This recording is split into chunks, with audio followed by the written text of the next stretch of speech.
This is a topic that Josh and I have been discussing for a while now. How does Apple get its mojo back? What do they do? Well, they have to do one of two things, right? So the question implies that they have lost the plot on AI, which I think is only, pardon the cliche, but the tip of the iceberg of the problems with Apple. Before we get to the problems with slowing China sales, before we get to the problems with flat iPhone sales or basically minuscule nudging up, there's obviously this glaring headline issue of the AI problem. The fact that Siri compared to ChatGPT or Claude or even upstarts like Perplexity is just embarrassing and hardly functional. So there's two ways to go about fixing the AI problem if you're Apple. First way is to basically do a lobotomy of the brain of Siri.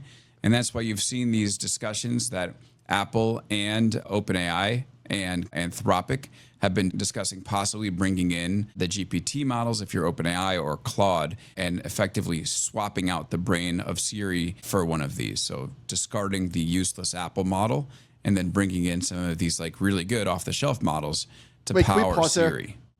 Why is that not happening? What are they doing? The Siri is garbage, and surely they know that. Why are they so averse to making a change? Is it, I can't imagine it's sunk cost, so they don't care. They're deeply concerned about control, right? That's what they want. They want to control the experience. And the second you bring in somebody else's models, you lose a degree of control. So that's why Apple tried to build its own in-house models. It did this like cutesy type of runaround where it wanted to build them on device or like very powerful small models.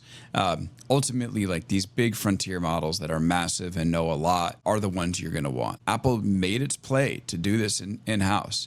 It had the money if it wanted to try to go build like the biggest GPU server farm in the way that Elon has and try to spit out a big model that way, but it didn't do that. And so it's like fallen on its face. But the thing about bringing in OpenAI or bringing in Claude is you definitely lose a degree of control because those models are developed and fine-tuned by someone outside of Apple. And there's just this unlimited universe of potential responses. So to give that up is completely un-Apple-like, but it is something they're finally considering.